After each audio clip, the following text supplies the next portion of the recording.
an honor to introduce the Chief Justice of the United States, John G. Roberts, Jr., who will administer the presidential oath of office. Everyone, please stand.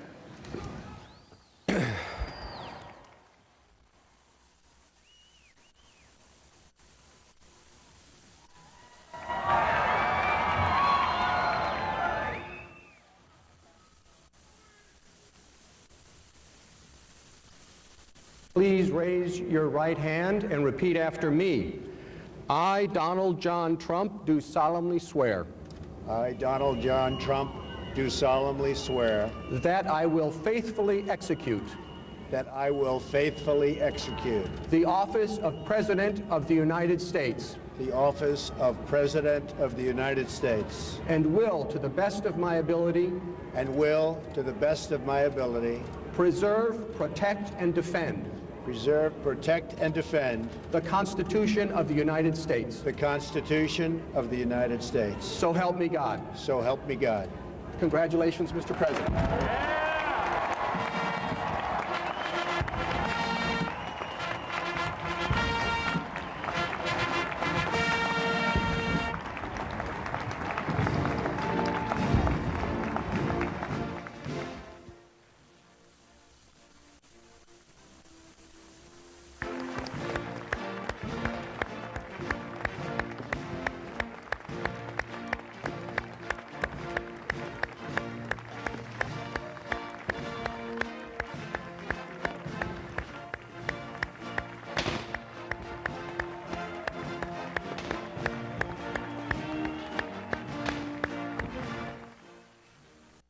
Tonight I want to discuss the importance of the television medium to the American people.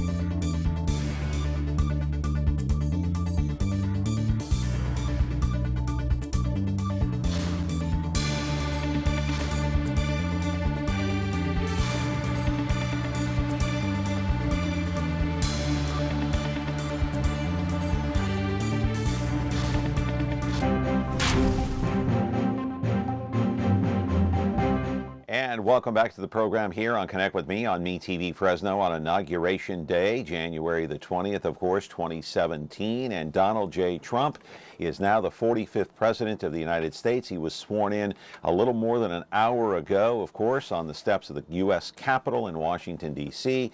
And, of course, Mike Pence is sworn in moments before him as the Vice President. An incredible transfer of power. It's the only country I know of that has this peaceful transfer of power. So many people on hand, so many dignitaries. I saw former President Bill Clinton and his wife Hillary, who thinks that she should have been up there being sworn in, of course.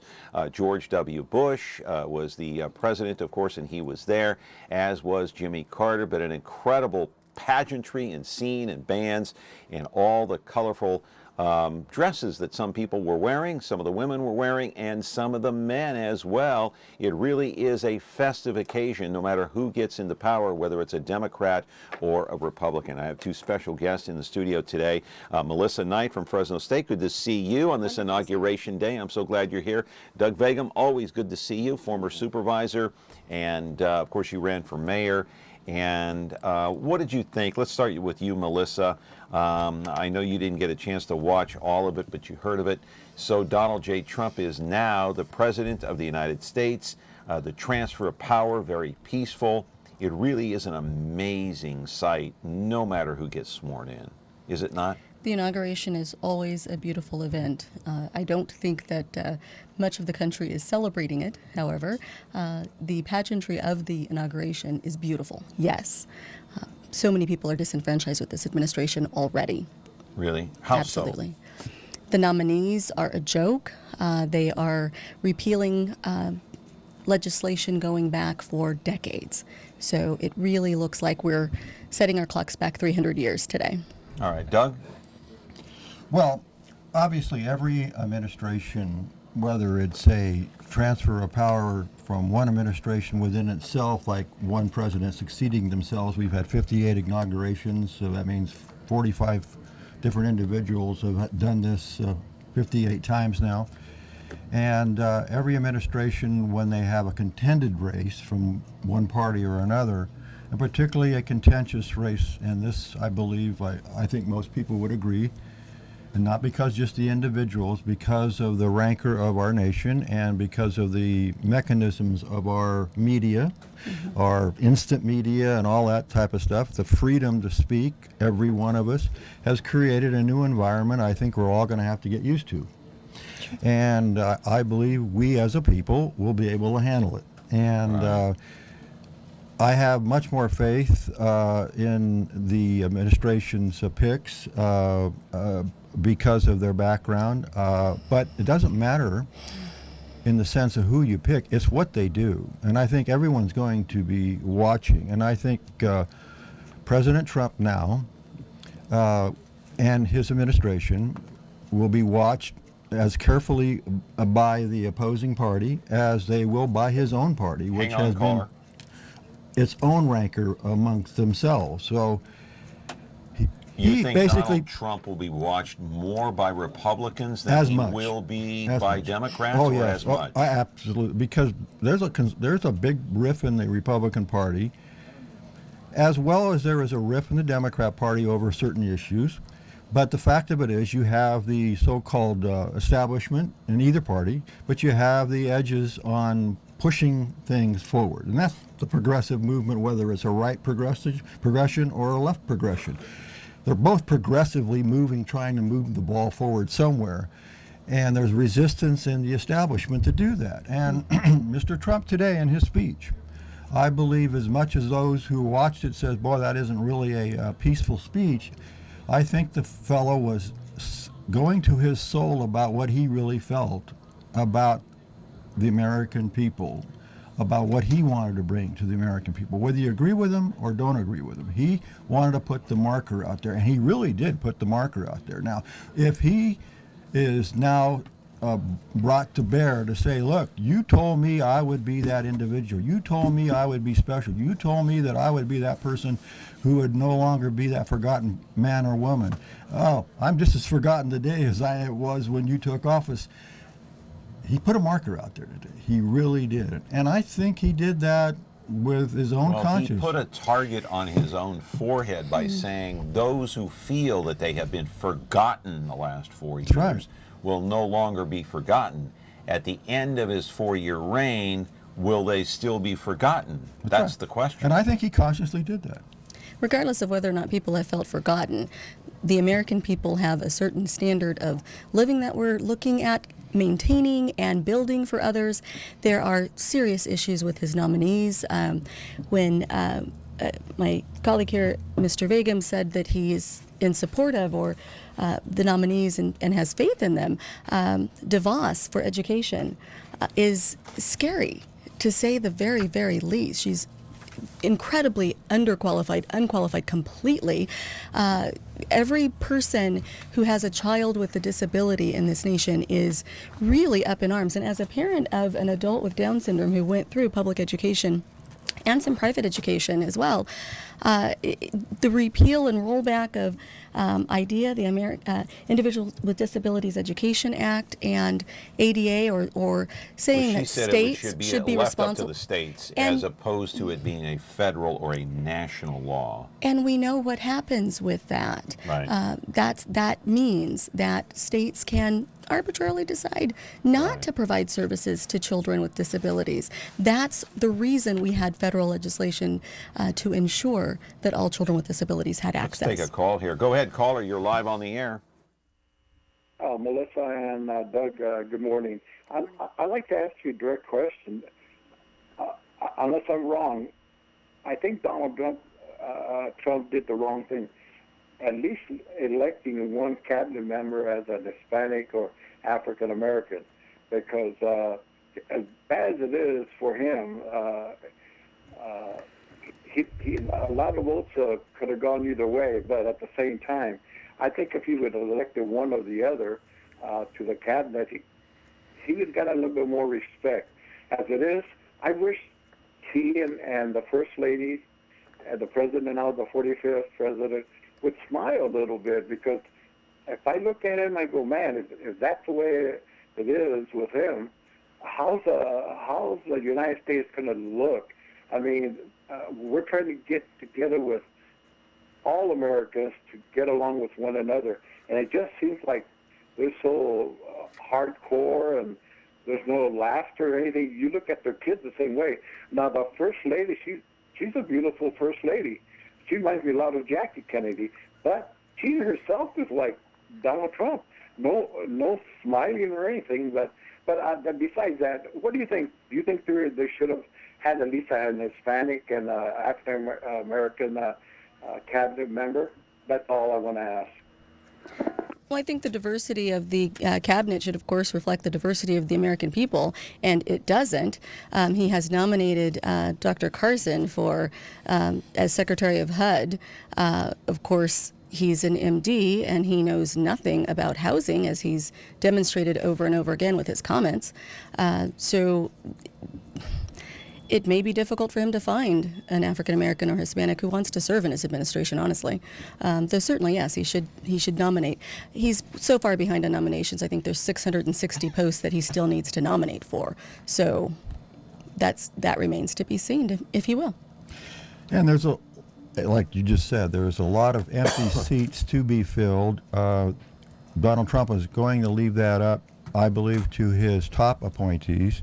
He said anyway that he would give them some latitude. I think he has some of his top assistant and deputies to those people in mind, but the rank and file appointees have yet to be picked, and that's not uncommon for a new administration, particularly one that has not been part of government before. And believe me, this is a new, refreshing look by an administration that has not been entangled with government, whether it's state or federal government. And so what we have found now that he has been emboldened to pick people who may not have been picked, even by Republican president-elects. Listen, none of these nominees have been confirmed, and here's the question that I have. Okay, now the president... Well, Mattis came out of the committee with only 6 votes against him. Right, but none have been officially confirmed at this time. Right. It's highly unusual. So the question that I have is, if, let's say, the Prime Minister of China or Japan or Iran wants to contact our Secretary of State or Secretary of Defense, who does he call? He has nobody to call who's the head of the military, which is highly unusual, and pretty much it's very uncommon for this to happen. It's my understanding that he's asked the officials that are directly underneath the top officials in those posts to remain, and so those are Obama administration officials. Right. Okay, we've got to take a break here. 436 MeTV option 11. We do have more to talk about. Donald Trump's Inauguration Day. His speech was rather short. It was only about maybe 20 to 25 minutes long. Don't have the exact time on it, but it ended before 9:30 West Coast time. The swearing in of Donald Trump took place just before 9 o'clock, and by federal law, every 4 years, the new president has to be sworn in by noon Eastern time, and that certainly took place today. The previous man who was sworn in was Michael Pence, the Vice President of the United States, and so now President Obama, the former president, will now take Executive 1. He'll fly to Andrews Air Force Base. He'll fly on to Palm Springs, where he'll take some time off, and he'll come back to Washington and live interestingly enough, less than 2 miles away from the White House. 436 MeTV option 11 if you want to weigh in. And of course, the parade is yet to take place. Donald Trump and his crew, his wife, his sons, his daughter, will all take the parade in on this rather chilly day in Washington, D.C. Back in just a moment.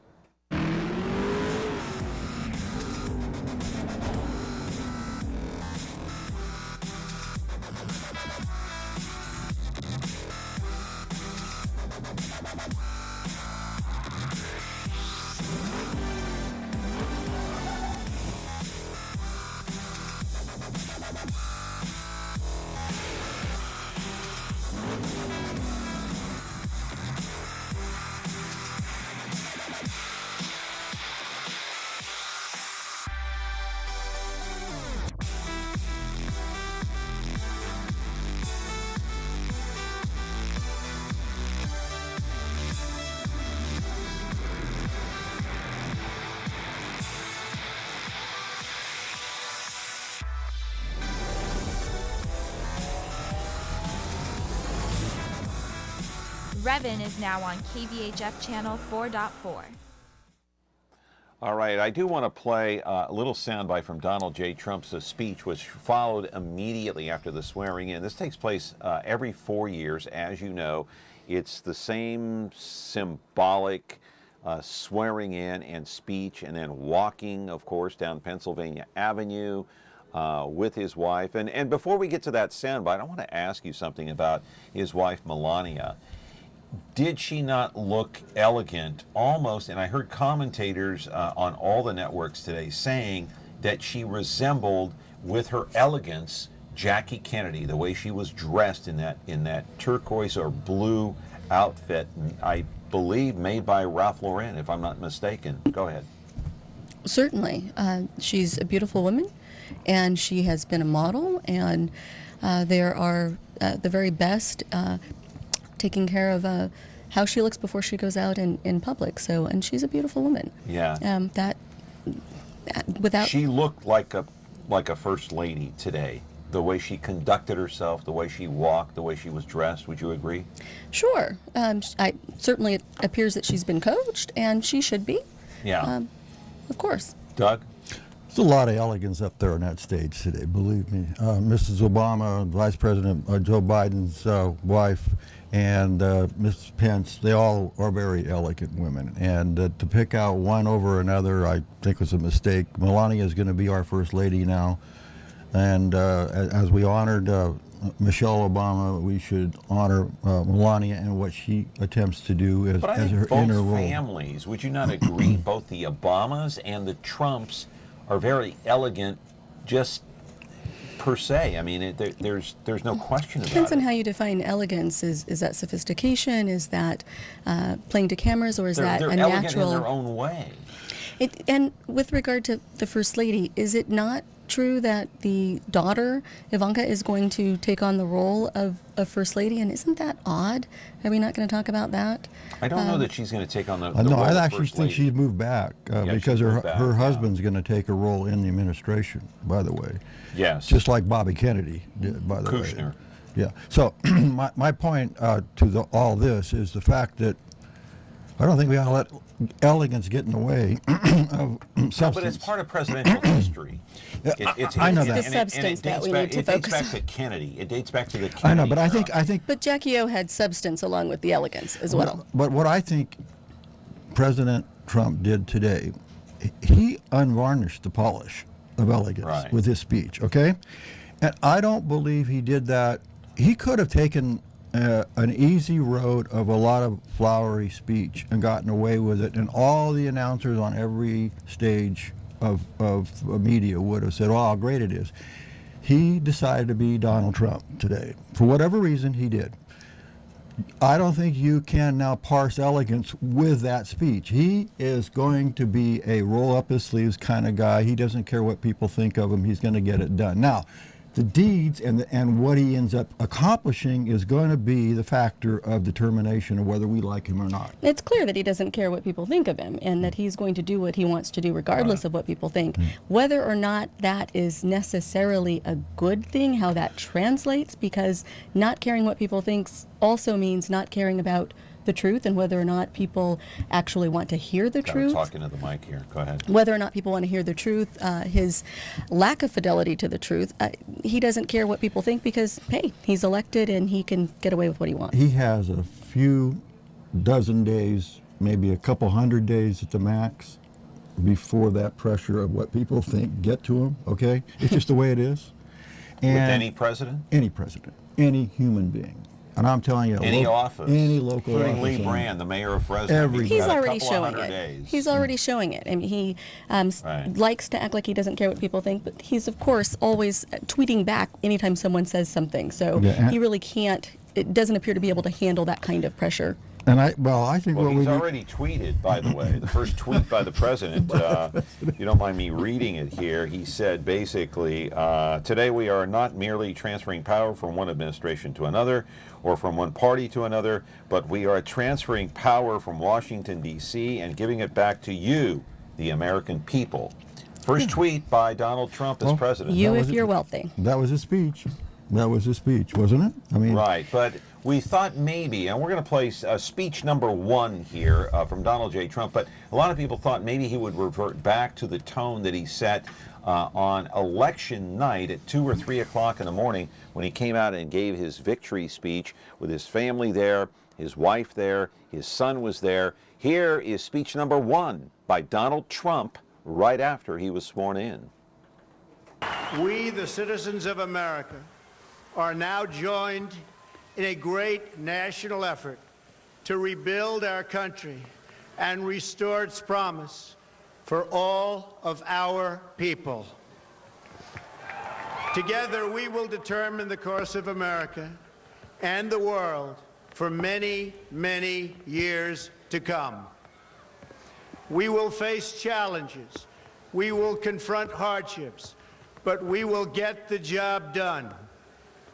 Every 4 years, we gather on these steps to carry out the orderly and peaceful transfer of power. And we are grateful to President Obama and First Lady Michelle Obama for their gracious aid throughout this transition. They have been magnificent. Thank you. All right, Donald J. Trump, of course, talking simply about, giving attention and power back to the people. That was his overall message today. What do you think of the speech per se? I know you didn't hear the whole thing, but the tone was, hey, listen, you are the forgotten people. It's America first. Our military is going to protect us. God is going to protect us. He invoked God several times. God will protect this nation. Well, I hope God's going to protect us from him. We're sitting here in a media environment, and the media has been locked out of his hotel that's within blocks of the White House because there are so many folks who are staying there. Of course, it's booked for the inauguration, and he's not divested his interest from that. He has shut the media out. He's talked about really handpicking the press corps. He's not wanting briefings. So he's going to protect the American people. He's going to do this and that for the American people. How are the American people going to know what's going on when the media has been shut out of the administration because he doesn't like well, I don't know any that kind the of media has been shut out because at the press conference, largely. When was it, last week? They had a record number of people covering his press conference for a president-elect. Normally in the White House briefing room, they have up to maybe a little less than 100. Okay, they had more than 620 members of the media at that news conference at the Trump Tower last week from all over the world. So I don't know that he shut anybody out. He may have shut Jim Acosta down from CNN saying to sit down, but to be shut out from a news conference I don't think is totally accurate. Let's think about the fact that we have so many media showing up at that particular press conference. Why is that? And how is that different than when we have things like circuses go on and the media that show up to cover those kinds of things versus actual news? So there's a little bit of showmanship going on, and I think the media is also very much aware of the way he really feels about media and the way that media has been shut out of certain things so far in this administration and prior to the administration taking over. The kinds of things he said about how he's going to deal with the media and access.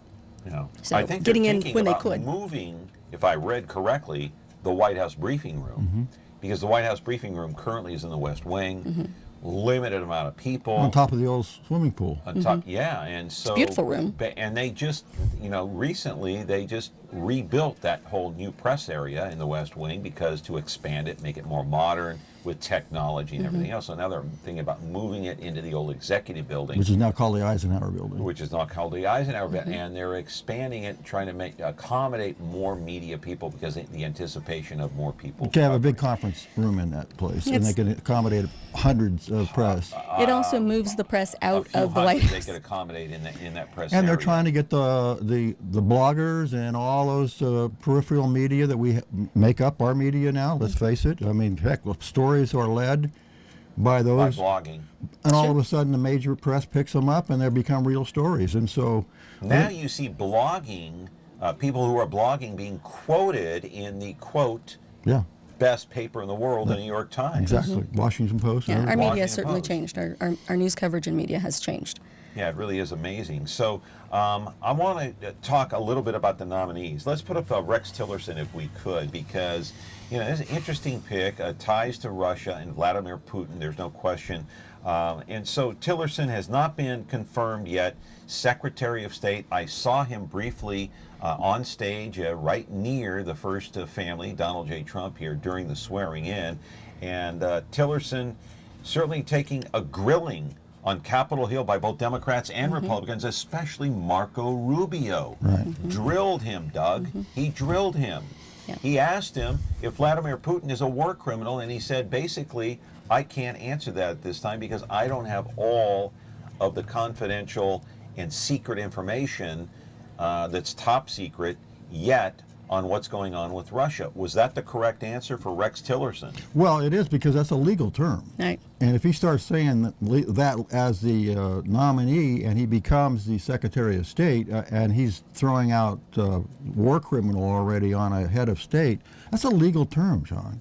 And No, but I mean, but he Rubio can't. was bringing out the fact I know, of but he what's said- happened in Russia. but he asked him to I agree mean, what with has him. happened in Syria, what's happening in Awful Ukraine stuff. and Crimea. Absolutely, awful stuff. But the fact of it is, what he was trying to point out too, Mr. Rubio, was the fact that this nation's done not much to stop that. And when he was asking Mr. Tillerson, are you going to stop that? And do you think that Putin is a war criminal for conducting that type of activity? And he held back and said, I can't answer that because that is a legal term. Why can't he answer it? Because if he said yes, then that becomes a legal term in which the courts of law, in the International Court of Law, and those types of things can start applying stuff that I don't think this nation wants to can get I- there yet until he comes up with facts that makes actual facts that How- Mr. He's in Putin How many is can a I war be criminal. assured that Rex Tillerson won't cut a deal with Vladimir Putin if Putin says, "Look, let me take over parts of Poland if I give you this"? How do we know that won't happen? I don't think we can be assured of that. We've got the ExxonMobil CEO as Secretary of State. What are his qualifications? I think it's a very real fear that we are going to be in wars that are about lining his and others' pockets. We thought we've been in wars over oil and money. That's going to get worse. Clearly. What are his qualifications to be Secretary of State? Well, yeah, well, don't forget, and in all due respects to the previous administration, Crimea was taken over by Russians during that time, okay? Georgia was attacked. We have Soviets Well, now... Crimea was annexed. But Ukraine was taken over right, but the fact that we allowed them to do it without... under the Obama administration. Why did we allow that? Well, good question. And that's point of fact. And these are the point of facts that we need to watch the Trump administration on. Now, let's point Why do we something think we else need to out. police the entire world? We can't. We You're absolutely- can't. But the artful technique of diplomacy to make sure our friends are not harmed and those innocent people are not crushed is a delicate balance in our world. How much do we get into their lives? It's always been a problem with America since post-World War II. Now, for the first time in history, Russia has got a foothold in the Middle East. But They never had before. Delicate balance. Russia has 2 military bases outside of Russia, and we have how many? 220 some odd? Because of the post-World War II demands of NATO, number one, the South Korean conflict in which they have a constant pressure of North Korea and China pushing down to the peninsula. All these reasons, and one of the things I think you probably are articulating what Trump is saying. Why are we doing that? And the other side is saying, the conservative Republicans, the McCains are saying we need to shore those up and buck those up and spend a lot more money. So Mr. Trump is kind of pushing in between here, and it's going to be interesting to see how that balance is carried. He's actually carrying some of your message about that. We can't be the soldier to all the world. They've got to carry their own burden. He said that in today's speech, didn't he? They're spending. To a certain extent, he did. He did. He said we're spending all this money and we're bucking them up. We need to have them step up to the plate too. Essentially, is what he said. But at the same time, he wants to show our military strength and champion that. And well, yeah, he wants us to show military strength because through strength we do not lose our soldiers, young women, young men who are fighting on the front. Right now, there's certain instances where we can only train our people in active participant combat type reality check duties maybe twice a year, where the enemy, China and Russia and some other nations, are doing it on a weekly basis. So if we ever get it in a encounter, we're running the risk of our folks not even being trained as well as the so-called adversaries. Hopefully that doesn't happen. I don't want to see that ever happen. But you cannot, the bully in the schoolyard doesn't get preyed upon because he's the biggest guy in the Who's bully. the biggest worry around the world? Would it be North Korea? We know that Kim Jong-un is talking about a nuclear weapon to be ready. Maybe it's ready now to be able to hit the West Coast. We're talking about Iran and their nuclear deal, which Trump thinks is a bad deal. He wants to tear it up. I don't know if he can. Who's the biggest bully? How could it not be us? Why are we not looking at the obvious? We are the biggest bully on the planet. We are the biggest bully. We have, are, not absolutely. North Korea, We not have. Iran. How many military bases do we have all around the world? Why do we have all of those military bases active everywhere? Putin is Why a are we bigger bully policing than the everywhere? United States. Really? Is he? No, I'm asking, is Putin a bigger bully than if you consider the United States a bully? Define bully. What would denote bullying behavior? Is he the bully on the block, or who do we have to be concerned Well, he's a bully about? in his area, but the fact of it, he's a puppet of China, let's just face it, okay? He's always been a buffer state between China and the South Korea, just the way True. it goes. And, Right. and they prop him up. They could take him apart in 5 minutes and annex it in and just become part of China. They don't do that because they want that buffer state to either segregate the worst case scenario situation, which is leaving North Korea alone and just leaving it as somewhat of a untenable situation. I don't know what's up their sleeve, to be honest with you, but that's not going to last that much longer, believe me, because Well, they North are doing Korea- it. They are going to shed their own muscle against China. You watch, just like Vietnam building. is. North Korea has been starving their people for decades. Yeah, and they're trying to get into China to eat, and Right. China's having to bar the door. Right. Right, and Kim Jong-un trying to get a nuclear weapon to hit the West Coast. Now, what should we do? Just let him do it? Hit San Francisco with a nuke? Hit LA with a nuke? Or should we muscle up and say, no, you're not? Of course we don't want to do that. Look at who we're nominating for Secretary of State, though. He's the Exxon oil mogul. What qualifies him? How do we know that he's not going to go and get us into wars and conflicts and put American women and men's lives on the line and have them coming home in body bags over lining the pockets of him personally and his friends? The distinction between what But folks it are going depends for on profit. what you're going to war for. World War II was certainly justified. World War I was justified. The Vietnam War, not so much. But the Iraq War, a lot of people agree, probably the wrong decision to go into Iraq, and maybe Afghanistan. Wrong would have decision, been wrong reasons, and wrong supposed reasons that we were right. told. Before we go to break, Doug, how do we defend against the evils of the world?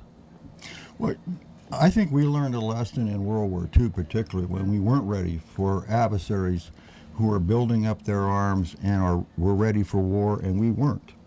And we got attacked, and we lost a lot of folks, and we had to, and I think President Roosevelt took the nation to war with the idea that we would not allow that to happen, and we learned a big lesson from that. From that point, we became the so-called biggest player on earth in a military way, because we didn't want that to happen again, not only to us, but to our friends. Every war, World War I, we went in, we didn't have to go into that war, but our friends were in that war.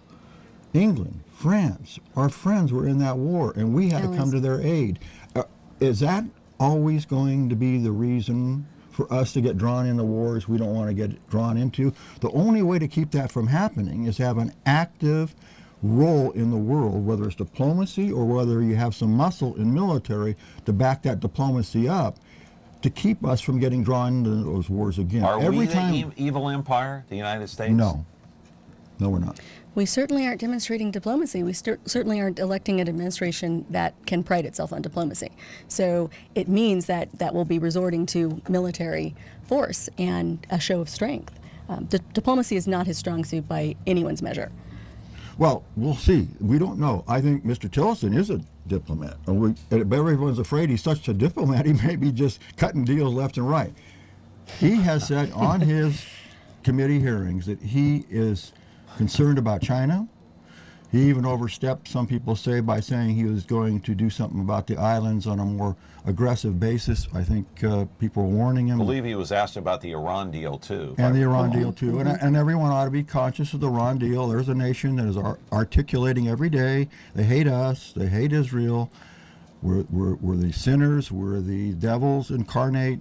And that we ought to be put out of our misery. And they're building a nuclear weapon. And they have a free card to do so in 10 years. That's what the deal says. They can build a nuclear weapon in 10 years. Now, you think those mullahs are going to be out of business in 10 years? I don't know. If we can get freedom in that nation, we're all going to be happy. But we don't have it right now, and that's one of the biggest concerns we have. All right, got to go to another break here. Talking with Melissa Knight out of Fresno State, Doug Vagim, who ran for mayor, former Fresno County supervisor, and back in a moment. And you're free to call in 436-MeTV, option 11. Not sure what you're watching? Want to see what's coming up next? Or just want to browse what's on without the hassle of flipping channels?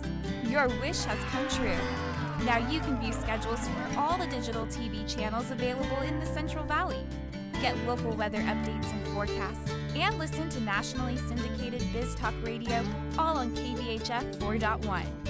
Rescan your TV now, then tune in to digital channel 4.1 to start enjoying the all-new TV guide. The Justice Network is here. If you haven't tuned in, you're missing a great lineup of gripping stories of real crime, plus an unprecedented effort by viewers like you to play an active role in making your community safer. You can help support law enforcement by providing information that may lead to the apprehension of dangerous criminals or find a missing child. Great shows and your chance to fight crime, only on the Justice Network.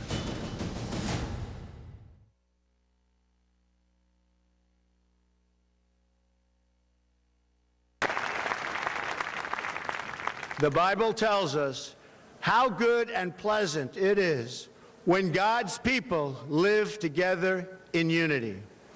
We must speak our minds openly, debate our disagreements honestly, but always pursue solidarity. When America is united, America is totally unstoppable.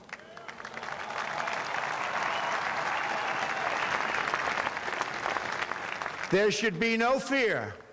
We are protected, and we will always be protected. We will be protected by the great men and women of our military and law enforcement. And most importantly,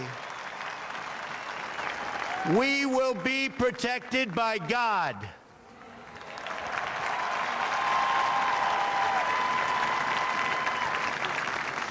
Finally, we must think big and dream even bigger.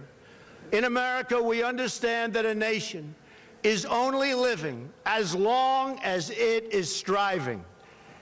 We will no longer accept politicians who are all talk and no action, constantly complaining, but never doing anything about it.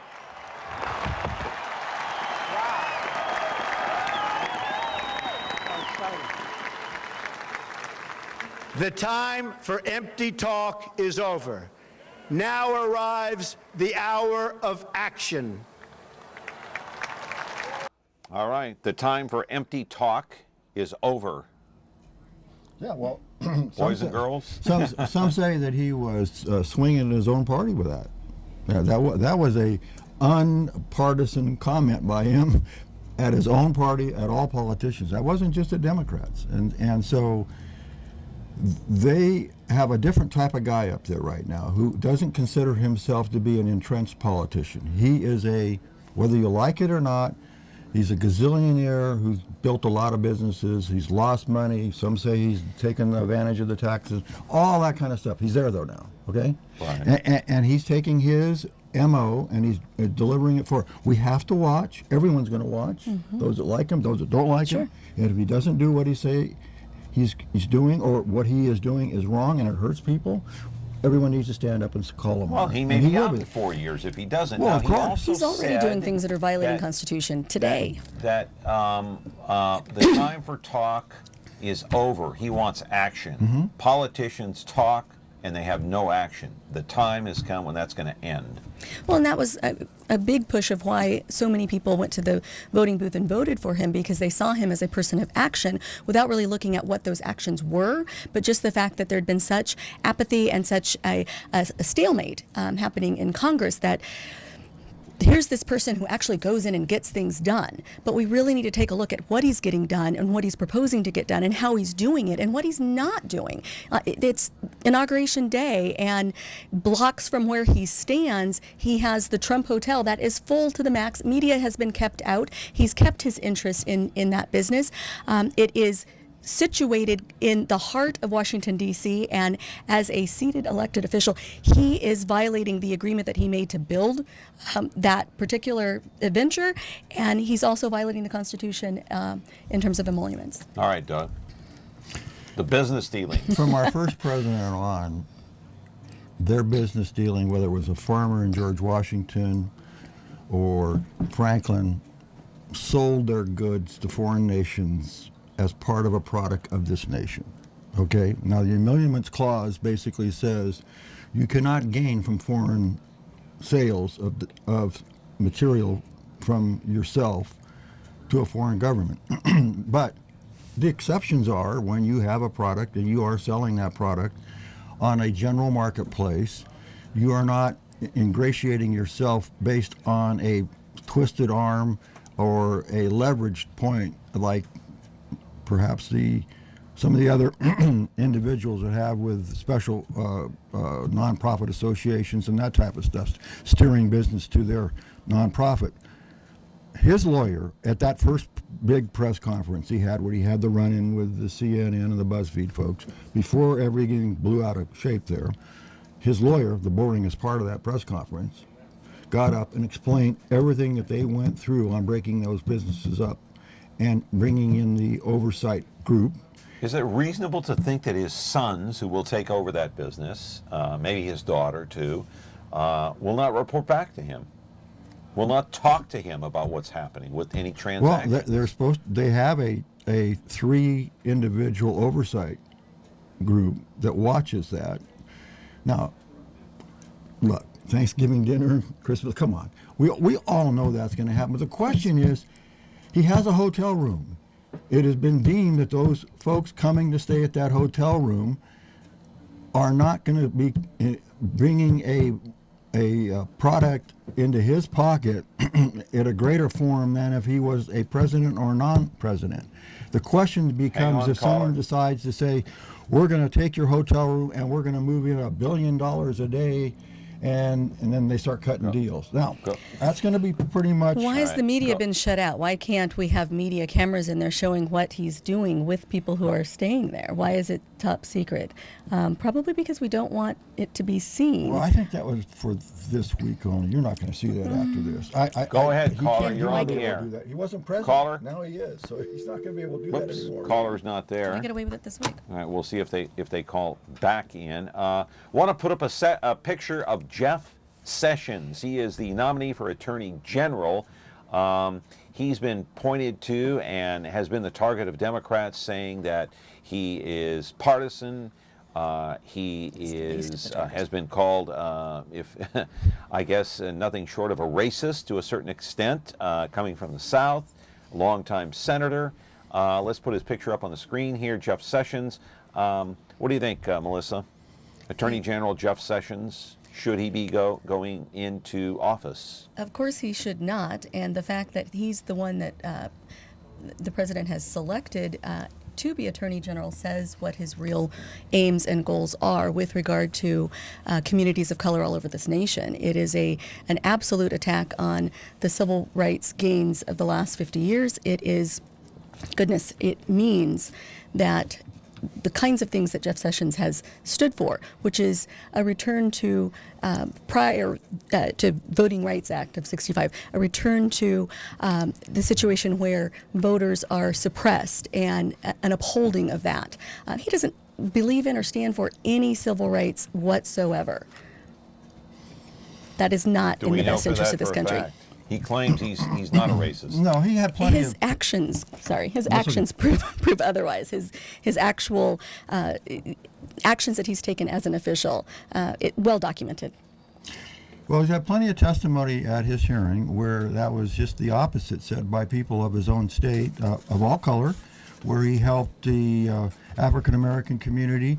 He actually, matter of fact, when the Mr. Booker, Senator Booker from New Jersey, Cory Booker, got up and unprecedented, a senator of equal standing to his nominee, got up to go against a fellow senator.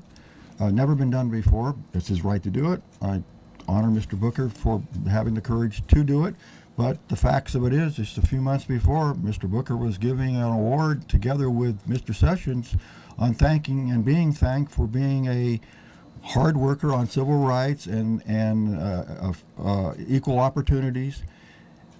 And he was praising Mr. Sessions. I think we've got some video of Jeff Sessions too, don't we? Not even a month before, not Roll even a the video couple on months Jeff before Sessions that. so we can. So a lot of this is turned into talk politics. over this, Sure. so you disagree with Melissa on what Jeff Sessions had to say, right? Oh, absolutely. He's had plenty of testimony from folks from the African American community in his own state to support him. So you believe he'd be a great attorney general? I do believe so. Yes, I do, and trust me, he will be. Okay. And again, the truth is going to be in the pudding, okay? And hopefully one day you and I and John can come back here and do comparing notes, and you can say, look at this, and we can throw the cards down on the table. And that's what our... It'll happen quicker than we think because... All right, let's go to break here. 436 MeTV, option 11, back in just a moment. Tune in to Heartland for the best in true country music. Relive vintage specials, one-of-a-kind concerts, and country music's earliest videos. Heartland is the heart of country, the only place where you can find country music, country stars, and country lifestyles 24/7. Heartland, the heart of country. Now on channel 13.2.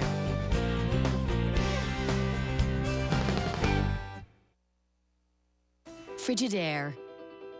We introduced the first home freezer, the first pulsator agitator washer, and now we introduce the Frigidaire Orbit Clean dishwasher, designed with a unique wash arm that gives you 4 times more water coverage for a consistently better clean. Frigidaire, over 90 years of legendary innovation. See the full line of Frigidaire appliances at Ventura TV Electronics and Appliances.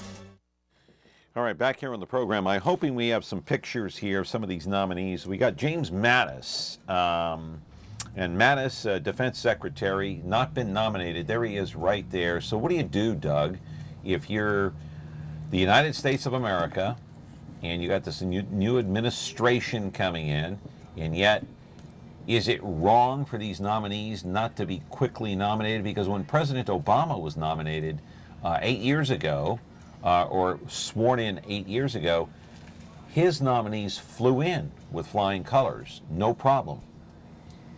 Yeah, and I don't blame that on the opposition as much as I blame that on the fact that Congress didn't have their act together early on to be ready for the nominees when they rolled out. Why they delayed these hearings a couple of days here and there, that's not any one party's problem. That's the leadership of the Congress. They should have had these hearings earlier. The nominees were a little slower to come out because a non-background president-elect of government and the way he makes his decisions is a little different than... So who's to blame? Well, right now, unless these folks are delayed any more than half a week, I think they're all going to be confirmed by Monday, to be honest with you. Probably. How about John F. Kelly? I think they're going to be. Let's put his picture up too. I think they're going to have they're going to have hearings on Saturday, or There's actually. Kelly. I'm sure then. Yeah. All right. And I do believe that we have some video of Mike Pompeo. He is the CIA director. Now, many of these nominees disagree with Donald Trump on how to handle Russia. That's right. Is that a good thing? I don't think we want a cabinet full of yes people with Donald Trump. So, it's a good thing. I think so. Yeah. There needs to be discourse. President Lincoln was known and accredited for picking a cabinet that really was a opposition to a lot of his thoughts, and he wanted that. It's called the rivals. Right. And I think Mr. Trump, President Trump, has got that same feeling that he... That's Pompeo right there, being nominated, of course, and being drilled and questioned by Senate members of the committee. And Pompeo saying, look, we know what Russia is. We know how they operate. We know Vladimir Putin, and we don't necessarily agree with Trump's view. Hang on a second here. Call coming in. Good morning, caller. You're on the air. Hi, John. Very interesting show today, and I guess congratulations to our new president. And been listening to both your guests. Just was wondering, it seemed like there was a lot of prayer, more than I remember at any other inauguration today. During the I don't know if you noticed that, but it seemed like there was more prayer than I'm used to, and just wondering what your guests felt or how they felt about that. I'll take my answer over there. Thanks.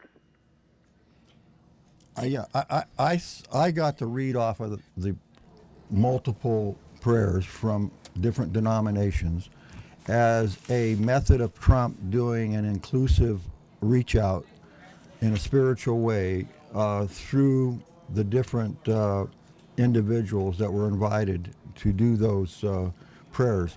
A little bit more than one or two folks that usually have the prayers at these inaugurations, and I think that was a deliberate move to bring in... That's the rabbi right there in prayer. And bring in more inclusivity to show that whether it worked or not, I'm not sure.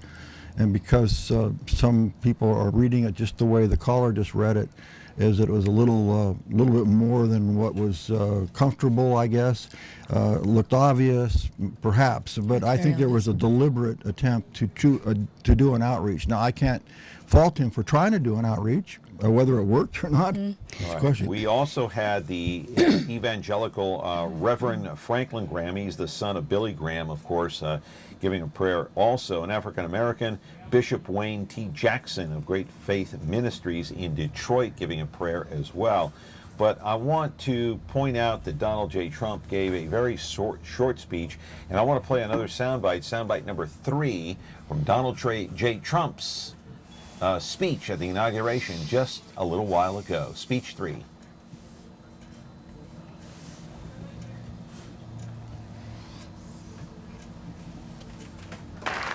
Do not allow anyone to tell you that it cannot be done. No challenge can match the heart and fight and spirit of America. We will not fail. Our country will thrive and prosper again. We stand at the birth of a new millennium, ready to unlock the mysteries of space, to free the earth from the miseries of disease, and to harness the energies, industries, and technologies of tomorrow. A new national pride will stir our souls, lift our sights, and heal our divisions. It's time to remember that old wisdom our soldiers will never forget, that whether we are black or brown or white, we all bleed the same red blood of patriots.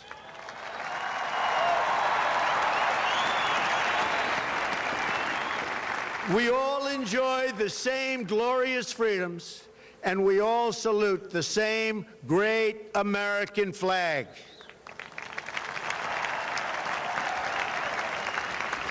And whether a child is born in the urban sprawl of Detroit or the windswept plains of Nebraska, they look up at the same night sky, they fill their heart with the same dreams, and they are infused with the breath of life by the same almighty Creator.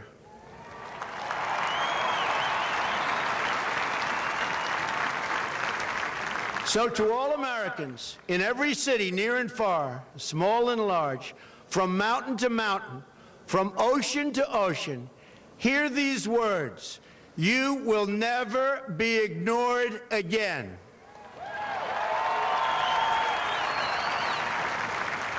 Your voice, your hopes, and your dreams will define our American destiny. And your courage and goodness and love will forever guide us along the way. Together, we will make America strong again. We will make America wealthy again. We will make America proud again. We will make America safe again. And yes, together, we will make America great again. Quickly, about a minute left. Can we heal our divisions? Do we all spill the same blood? It's all red, according to Donald Trump. We can. We do have the ability to heal our wounds and our divisions. I do not believe that this administration is an administration that intends to do that. Doug? I do believe this administration intends to actually try to heal this country, and as we know what President Lincoln said in the second inaugural, malice to none. And I believe we all need to take that with us. And if anything, we as the people need to always work together to make this a better nation. Absolutely. And I believe we can. And the truth will be in the pudding of whether President Trump and his administration will be able to do the things that he's saying he can do. That's the bottom line. All right, gotta go. Thank you, Melissa Knight. I appreciate it very much. And you coming in, Doug, too. Thank Doug you. Vagim. We're going to close out with the national anthem. Donald J. Trump, the 45th President of the United States. See you Monday with Mike Briggs. Ladies and gentlemen, please welcome Jackie Ivanko, accompanied by the President's own United States Marine Band. Thought it was a Please national stand anthem. for the singing of the national anthem.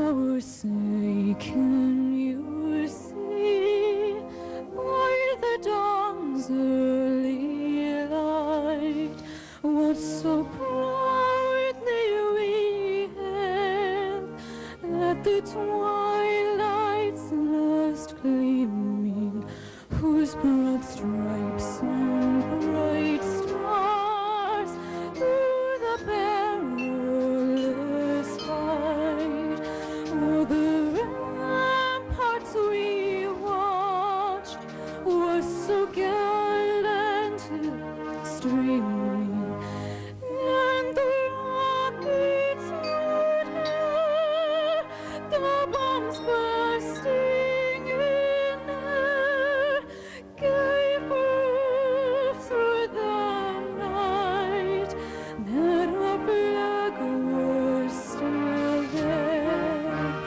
Oh, say does that star-spangled banner yet wave o'er the land of the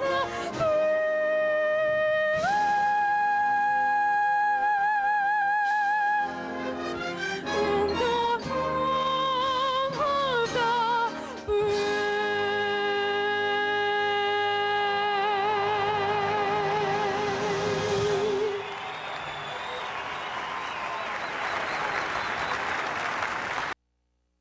If you have a need to promote your business or event, please consider MeTV Fresno for your next campaign.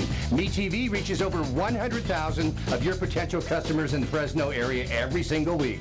Plus, you can rest assured that your commercial is running in the greatest family-friendly programs of all time. MeTV Fresno delivers a strong, loyal audience ready to buy, and your campaign will cost a fraction of what you're paying for your advertising now. Call me today to find out how affordable MeTV is at 905-1925.